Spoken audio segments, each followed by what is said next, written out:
नमस्कार, बहुत स्वागत है आप सभी का हमारा मध्य प्रदेश में। मैं हूं आपके साथ चेतन पाठक। खबरों की शुरुआत करते हैं। आगामी विधानसभा चुनाव को लेकर सभी राजनीतिक दल सक्रिय हो गए हैं। भिंड में बहुजन समाज पार्टी की बघेल समाज के वोटों पर खासी नजर है। भिंड जिले की भिंड और अटेर विधानसभा सीटों पर बघेल समाज की अच्छी खासी संख्या है, जिन पर सभी राजनीतिक दलों की नजर है। बहुजन समाज पार्टी ने भी बघेल पाल धनकर समाज जागृति सम्मेलन बसपा प्रदेश अध्यक्ष रमाकांत पिप्पल के नेतृत्व में कराया जा रहा है। बसपा नेता संजीव बघेल और रक्षपाल सिंह कुशवाहा ने कहा कि बघेल समाज की सभी राजनीतिक दलों ने उपेक्षा की है। बघेल समाज को सिर्फ बसपा ने ही मौका दिया है। वहीं बसपा नेता रक्षपाल सिंह कुशवाहा ने भिंड की सभी 5 विधानसभा सीटों में से ज्यादातर सीटों पर बसपा प्रत्याशियों के जीतने का दावा करते हुए कहा कि मध्य प्रदेश में बहुजन समाज पार्टी के समर्थन से ही सरकार बनेगी।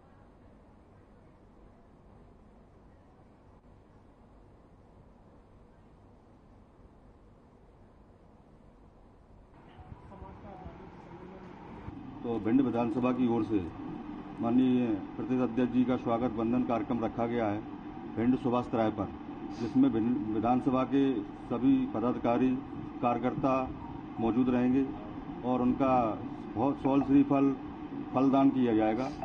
भव्य कार्यक्रम रखा गया सुभाष त्राय पर। उसके बाद जो है बघेल समाज का जो कार्यक्रम है उसमें उपस्थिति रहेगी सभी लोगों की। भिंड विधानसभा के कार्यकर्ता भी वहाँ पहुँचेंगे जी। इसमें पाल बघेल धनगर समाज का जो कार्यक्रम होने जा रहा है, इसमें इस समाज को जागृत करने के लिए कार्यक्रम रखा गया है और ये बताने के लिए रखा गया है कि प्रदेश में भारतीय जनता पार्टी और कांग्रेस ये इस समाज की हितैषी नहीं है। इस समाज का यदि कहीं भला हो सकता है तो बहुजन समाज पार्टी में भला हो सकता है कि जब जब भी मौके आए, जब जब भी विधानसभा में बघेल समाज का बेटा पहुंचा है तो बहुजन समाज पार्टी के तत्वाधान में और बहुजन समाज पार्टी के बैनर तले मध्य प्रदेश की विधानसभा में पहुंचने का काम किया है। समाज का जागृति सम्मेलन आयोजित किया जा रहा है।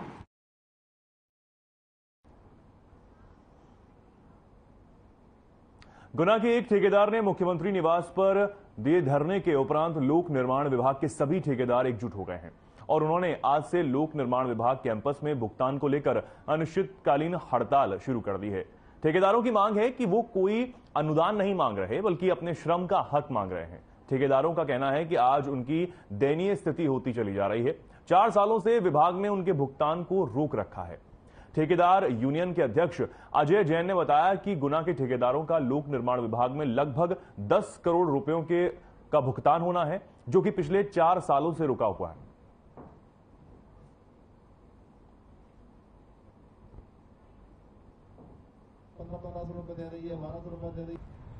वास्तव में ये मांगना होकर हमारा अधिकार है और पिछले 3 दिन पहले हमारे एक साथी संजय मिश्रा ने आर्थिक तंगी के कारण आत्मदाह का प्रयास किया, तो हम लोगों को बड़ा शर्म की बात है, देश के लिए शर्म की बात है।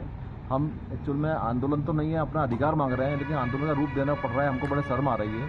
हम तो सरकार का हिस्सा है, देश का हिस्सा है, कर्म का हिस्सा है, तो हमको सम्मान क्यों नहीं मिल रहा है? उस सम्मान की लड़ाई में हम लोग अपना आंदोलन जारी रखने का प्रयास करेंगे। हम कल से आज से स्टार्ट कर दिया है। सोमवार को हम लोग सीएम हाउस पे जाकर धरना देंगे।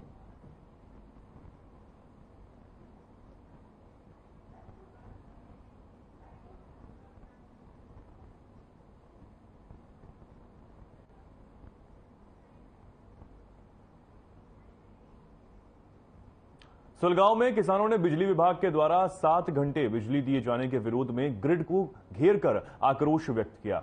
इस दौरान जन आशीर्वाद यात्रा की बैठक लेने आए मंत्री तुलसीराम सिलावट के सामने भी किसान बिजली को लेकर आक्रोशित दिखाई दिए। किसानों के आक्रोश के चलते जन आशीर्वाद के कार्यक्रम से मंत्री को वापस लौटना पड़ा। बताया जा रहा है कि सुलगांव मांगलिक भवन में जन आशीर्वाद यात्रा की बैठक कर रहे मंत्री तुलसीराम सिलावट के सामने किसानों ने बिजली को लेकर रोष जताया।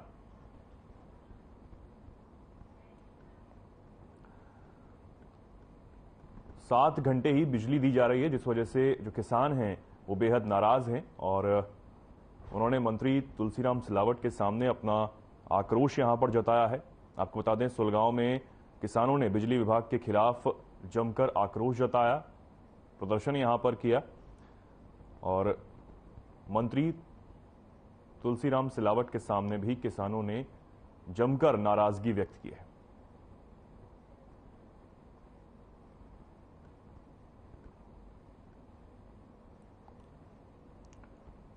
आक्रोश के चलते जन आशीर्वाद कार्यक्रम से मंत्री वापस लौट गए।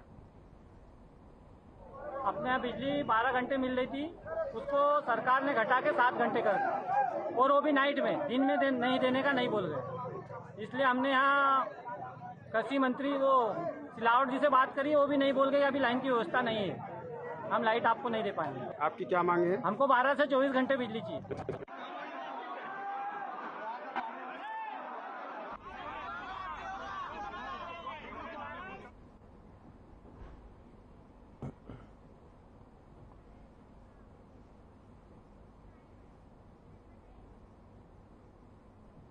मध्य प्रदेश में विधानसभा चुनाव नजदीक आते ही भिंड में बीजेपी को बड़ा झटका लगा है। बीजेपी के 464 पदाधिकारी सहित 1800 कार्यकर्ता कांग्रेस में शामिल होने के लिए काफिले के साथ भोपाल रवाना हुए। कांग्रेस की सदस्यता लेने वालों में एक रिटायर्ड प्रोफेसर केशव सिंह यादव भी हैं, जिनका कहना है कि बीजेपी सरकार में महाविद्यालय के प्रोफेसरों के साथ अत्याचार हो रहे हैं, जिनकी सुनने वाला कोई भी नहीं है। यहां तक कि ओबीसी का रिजर्वेशन भी खत्म कर दिया गया है। बीजेपी छोड़ने वालों का कहना है कि जब भी चुनाव आते हैं सिर्फ घोषणा ही कर दी जाती है, 20 साल से मिला कुछ भी नहीं है।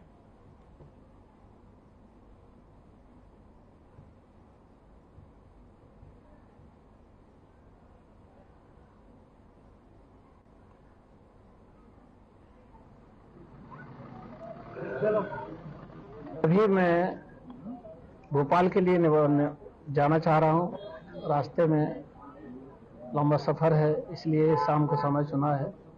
रात में सफर करेंगे, सुबह पीसीसी कार्यालय में सदस्यता ग्रहण करेंगे कांग्रेस की। 31 मई को हमने इस्तीफा का नोटिस दे दिया था और 30 तारीख लास्ट थी, 30 अगस्त। अब मैं नोटिस देकर वापस सर्विस छोड़ चुका हूँ।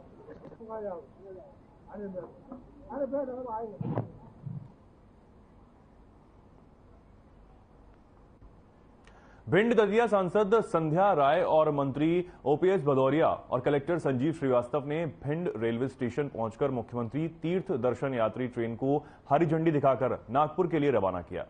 ट्रेन में भिंड से करीब 200 यात्री सवार हुए और ये ट्रेन भिंड दतिया ग्वालियर होती हुई अगले दिन बाबा भीमराव अंबेडकर की दीक्षा भूमि नागपुर पहुंचेगी, जहां दर्शन यात्री बाबा साहेब की दीक्षा भूमि के महत्व को समझेंगे और पवित्र भूमि के दर्शन भी करेंगे।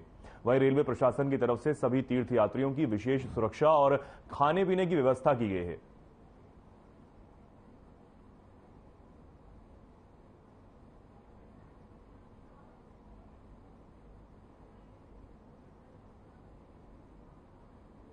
ये माननीय मुख्यमंत्री जी की अत्यंत महत्वाकांक्षी सेवा योजना है, जिसके अंतर्गत आज हमारे भिंड जिले से लगभग 200 यात्री नागपुर की जो हमारी बाबा साहेब की दीक्षा भूमि है वहां के लिए रवाना हुए हैं। और ये दूसरा है, इससे पूर्व भी हमारे भिंड जिले के कई ने इस योजना लाभ उठाया है। पूरे मध्य प्रदेश में लाख बुजुर्ग जिन्हें वास्तव में तीर्थ की है, हमारी मध्य प्रदेश की सरकार ने मुख्यमंत्री जी न केवल बल्कि उन्होंने कुछ यात्रियों को हवाई जहाज से रवाना किया है। तो ये जो सेवा संकल्प की हमारी जो योजना है, इस योजना का मनुष्य को लाभ मिला है, हमारे जिले के लोगों को लाभ मिलता रहे, यही हमारा प्रयास है। कि आज जिस तरह हमने एक विशेष ट्रेन को यहाँ से रवाना है, माननीय मुख्यमंत्री बहुत महत्वपूर्ण योजना तीर्थ दर्शन योजना के तहत हमारे के लगभग लोग और सहयोगी के रूप में लोग उनके साथ हैं, डॉक्टर्स, खाने की चिंता वाले भी हैं। करीब 200 लोग अभी भिंड स्टेशन से बैठे हैं और लगातार हमारे स्टेशनों से भी हजारों की संख्या में हमारे जो तीर्थ यात्री ट्रेन में बैठेंगे। और ये एक महत्वपूर्ण माननीय मुख्यमंत्री जी की तीर्थ दर्शन, जिसके तहत हमारे माननीय मुख्यमंत्री जी अन्य स्थानों पर हमारे प्रदेश के लोगों को भेज रहे हैं। भिंड के नगरवासी आज इसमें हुए और ये यात्री बाबा साहब की दीक्षा भूमि पर पहुंचेंगे घर में, वहाँ एक दिन करेंगे, पूरा उनका कार्यस्थल देखेंगे और उनकी पुनः सून की वापसी होगी।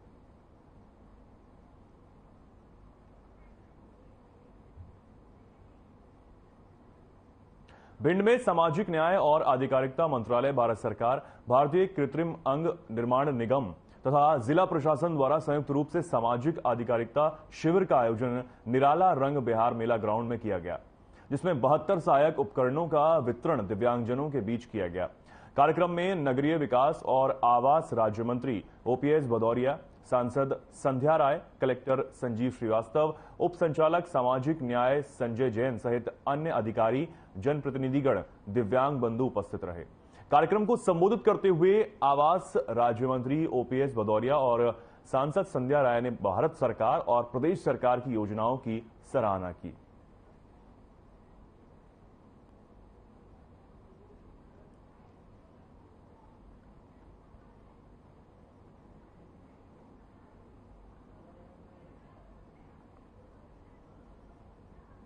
ट्राइसिकल वितरण का कार्यक्रम था, वो भी आज जिले में लगभग लोगों को साइकिल का वितरण हुआ, जिसमें उपकरण भी थे।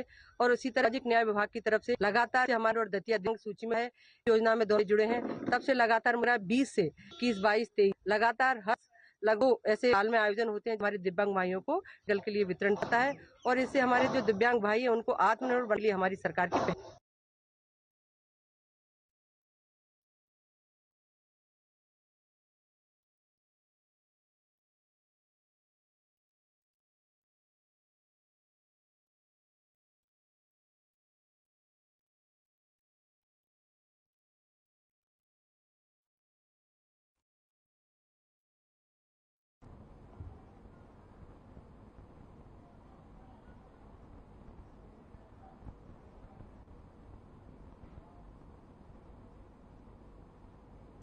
मादांता विधानसभा के पुनासा में कांग्रेस नेता उत्तम पॉलिसी के नेतृत्व में कांग्रेसी कार्यकर्ताओं ने किसानों को साथ लेकर मादांता विधानसभा को सूखाग्रस्त घोषित करने के साथ किसानों को उचित मुआवजा देने के लिए राज्यपाल के नाम एसडीएम को ज्ञापन सौंपा है।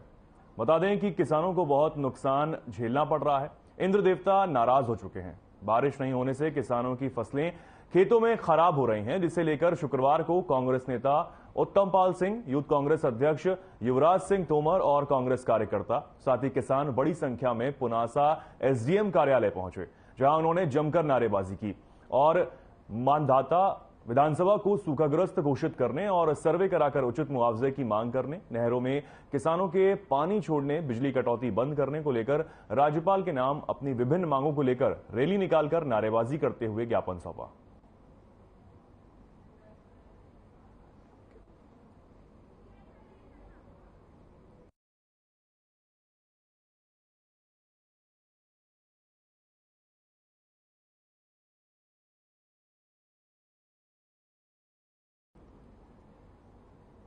आपको भोपाल लिए चलते हैं, जहां अतिथि शिक्षक पंचायत कार्यक्रम में मुख्यमंत्री शिवराज सिंह चौहान पहुंचे। इस दौरान उन्होंने क्या कुछ कहा, आइए आपको सुनवाते हैं। सरस्वती मैया की और अतिथि शिक्षक भांजे और भांजियों की तुमसे ही तुम्हारी जय बुलवा ली।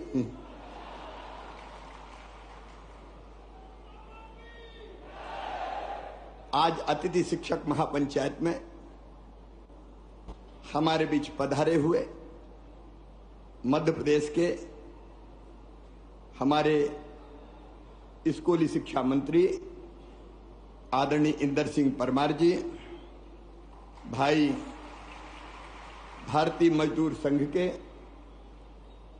हमारे महामंत्री आदरणीय श्री मधुकर सांवले जी, आदरणीय शिव कुमार चौबे जी, मध्य प्रदेश सामान्य वर्ग आयोग के अध्यक्ष आदरणीय रमेश चंद्र शर्मा जी, मध्य प्रदेश राज्य कर्मचारी कल्याण के काम में लगे हुए हैं, आदरणीय वेद जी, योग आयोग के अध्यक्ष प्रहलाद भारती जी, उपाध्यक्ष पाठ्य पुस्तक निगम बहन रश्मि अरुण समी जी, संजीव जी, अनुभा जी, सत्येंद्र जी, हमारे सभी अतिथि शिक्षक संगठनों से भाई मनोज जी, भाई तूफान जी, भाई सुनील जी, संतोष जी, के पवार जी, ब्रजेश जी, अरुणगिरी जी और मेरे प्रिय अतिथि शिक्षक बहनों, भाइयों, बेटे बेटियों,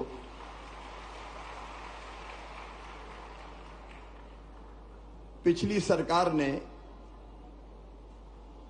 शिक्षा की व्यवस्था ठीक करने के लिए कभी ठोस कदम नहीं उठाए थे और एक अधकचरी व्यवस्था हो गई थी। गुरुजी, शिक्षाकर्मी, बाद में अतिथि शिक्षक, और इनकी जिंदगी अगर देखें तो ऐसे अनिश्चितता के भंवर में फंस गई थी कि करें तो क्या करें इतने साल पढ़ाने के बाद। मैं एक आपके योगदान को आपके योगदान को मैं कभी भुला नहीं सकता।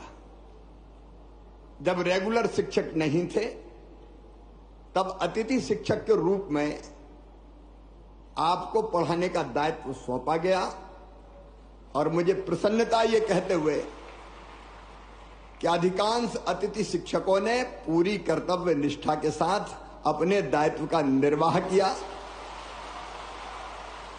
अपने दायित्व को निभाया। आप वो हैं जिन्होंने हमारी शिक्षा की गाड़ी को आगे बढ़ाया। बच्चों को आप लगातार गांव-गांव में पढ़ाते रहे। मैं आपको इसके लिए हृदय से धन्यवाद देता हूं। आज मैं शिक्षा पे कोई भाषण देने नहीं आया, क्योंकि वो समय समय पे हमारी चर्चा होती रहती है। लेकिन मित्रों, मैं अपनी ड्यूटी मानता हूं कि जिन लोगों ने जी जान से अपने सामर्थ्य और अपने क्षमता के अनुरूप बच्चों को विद्या का दान दिया, उनकी जिंदगी भी कुछ बेहतर की जाए। अनिश्चितता के भंवर में वो लगातार लटके ना रहें। और इसलिए अभी अलग अलग पीरियड के अनुसार आपको मानदेय देने की व्यवस्था है। अब ये पीरियड के हिसाब से नहीं होगी, अब महीने के हिसाब से मानदेय की व्यवस्था होगी। और मानदेय भी जो हम तय कर रहे हैं, वर्तमान जो होता है अतिथि शिक्षक वर्ग 1 9,000, इसके स्थान पे 18,000 रुपया दिया जाएगा।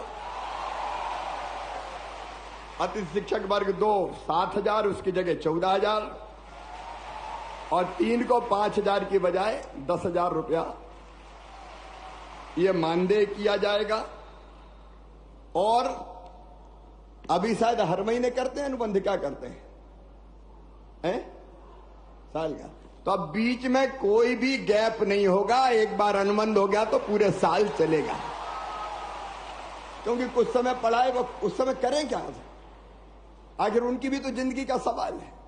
और इसलिए एक बार अनुबंध का मतलब साल भर उनकी सेवाएं चलेंगी। लेकिन इसके साथ साथ अब इस अनिश्चितता के भंवर से निकालने की भी एक परमानेंट कोई योजना बनानी पड़ेगी। और इसलिए हम एक शिक्षकों की भर्ती में अभी तक अतिथि शिक्षकों को केवल 25% का आरक्षण था, अब 50% बढ़ा के किया जाएगा। क्योंकि जो पढ़ा रहे हैं, जो अनुभवी है, वर्षों का व्यवहारिक ज्ञान जिनको है, अगर वो भर्ती होंगे तो मैं समझता हूं कि वो बेहतर ढंग से बच्चों को पढ़ा सकेंगे, बेहतर ढंग से बच्चों को पढ़ा सकेंगे। और ये व्यवस्था अगली भर्ती से ही जैसे होती है तत्काल हम लागू करने का काम करेंगे। और अतिथि शिक्षकों को उच्च शिक्षा विभाग के अनुसार प्रतिवर्ष 4 और अधिकतम 20 अंक बोनस के रूप में ये प्रदान किए जाएंगे, ताकि अधिकतम उनका चयन हो सके, उनका सिलेक्शन हो सके। आप पढ़ाने का काम कर रहे हैं, लेकिन पूरे मान और सम्मान के साथ पढ़ाएं। एक मैं ये भी तय कर दूंगा कि जैसे नियमित पढ़ाने वालों को वेतन मिलता है, अब चूंकि वेतन तय हो गया है, मानदेय तय हो गया है, इसलिए निश्चित महीने की 1 तारीख, 1 या 2 3 4 जो भी होती है, उसमें सबको मानदेय मिल जाए, भटकना ना पड़े, परेशान ना होना पड़े, ताकि इनके घर की गाड़ी भी चल सके, परिवार को भी ये ढंग से देखने का काम कर सके। और एक मैं गुरुजियों की तरह एक योजना बनाऊंगा कि जिसमें पात्रता परीक्षा लेके भी हम अतिथि शिक्षकों को नियमित करने की दिशा में आगे बढ़ सकें। जब गुरुजी के लिए किया है तो उनके लिए भी हम सोच सकते हैं। केवल जो आरटीए के अंतर, आपको पता है शिक्षा का जो कानून है आरटीई, उसके अंतर्गत डीएड बीएड वाली जो बाध्यताएं हैं वो हम रिलैक्स नहीं कर सकते क्योंकि वो केंद्रीय कानून है, लेकिन उसको छोड़ के मेरी इच्छा है कि तुम सब नियमित हो जाओ, ढंग से पढ़ाओ, बच्चों को भी ठीक से पढ़ाओ और बच्चों के साथ साथ अपने परिवार का भी आप ध्यान रख पाए। आपने इतने दिन में जहां गया बहुत अनुशासित तरीके से अपनी बात रखने का काम किया। मैं जहां जाता था मेरे अतिथि शिक्षक मित्र मिलते थे और बड़े अनुशासित ढंग से अपनी बात करते थे। मेरी आपसे इतनी अपील है कि मैं आपकी चिंता करूंगा, भारतीय जनता पार्टी की सरकार आपकी पूरी चिंता करेगी। आपकी जिंदगी अनिश्चित हम नहीं रहने देंगे, निश्चितता लाकर ही रहेंगे। कई कदम मैंने आपको बता दिए, लेकिन आपसे भी मेरा आग्रह है कि शिक्षक का मतलब सामान्य सेवा नहीं है, यह है बच्चों का भविष्य बनाने का काम। आज जो बच्चे पढ़ेंगे वो ही मध्य प्रदेश बनाएंगे, वो ही अपने देश को बनाएंगे। तो मेरी अपील है कि बेहतर से बेहतर पढ़ाई, बेहतर से बेहतर शिक्षा, और उसके लिए अगर हम अपने आप हमको ट्रेनिंग प्राप्त करनी हो, हमको कई चीजें सीखनी हो, तो आप उसकी भी भरसक कोशिश करना कि आप अपने आप को कैसे और ज्यादा सक्षम बना सकते हैं। शिक्षकों का भाषण नहीं बोलता, शिक्षकों का आचरण बोलता है, प्रभावित वही करता है। और इसलिए आपका आचरण बोले। आपको देखे देखो मैं आज जो कुछ हूं, मैंने अनेकों बार कहा है, मैं आज फिर कह रहा हूं कि मैं जो कुछ हूं आज, उसमें सबसे बड़ा योगदान है तो मेरे माता पिता के बाद मेरे गुरु, मेरे शिक्षक श्री रतन चंद जैन जी का है। मैं उनको बारंबार प्रणाम करता हूं। गुरु चाहे तो बच्चों की जिंदगी बदल दे, और इसलिए अपने यहां कहा है, गुरु गोविंद दोऊ खड़े काके लागू पाए, बलिहारी गुरु आपकी गोविंदिया बताए, गोविंदियो बताए।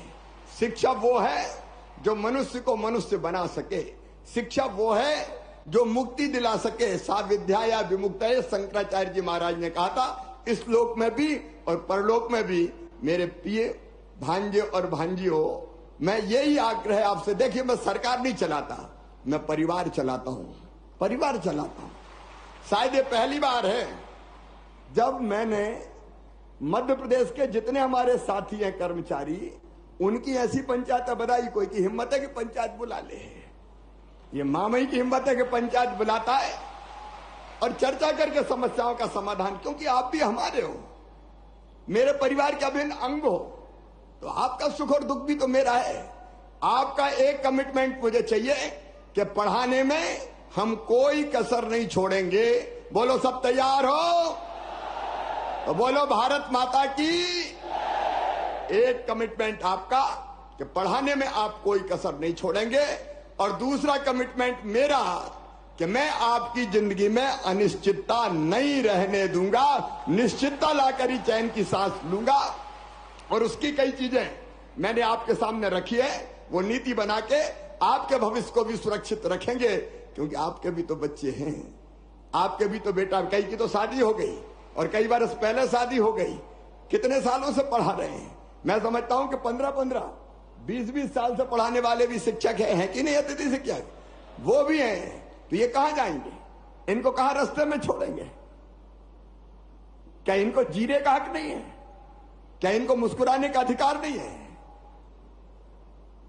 और इसलिए आज मैं भरे भाव से कह रहा हूं कि आपकी चिंता मैं करूंगा, जिंदगी में निश्चितता लाएंगे। और ये जो कदम हमने उठाए कि गुरुजी की तरह हम पात्रता परीक्षा भी लेके आपको रेगुलर करने का काम करेंगे। 50% रिजर्वेशन भी हमने 50% शिक्षकों की भर्ती में कर दिया, ताकि आप जो न्यूनतम आवश्यकता है वो पूरी करते हुए बच्चों को ढंग से पढ़ाएं। बहुत लंबा चौड़ा भाषण देने की जरूरत नहीं है। मेरे साथ आप एक बार खड़े होके ये संकल्प लेंगे कि मामा जी, शिक्षा के मामले में, बच्चों को ढंग से पढ़ाने के मामले में और हर संभव सहयोग करने के मामले में हम पीछे नहीं रहेंगे। बोलो सब तैयार हो तो मेरे साथ बोलिए, भारत माता की, भारत माता की, भारत माता की, सरस्वती मैया की।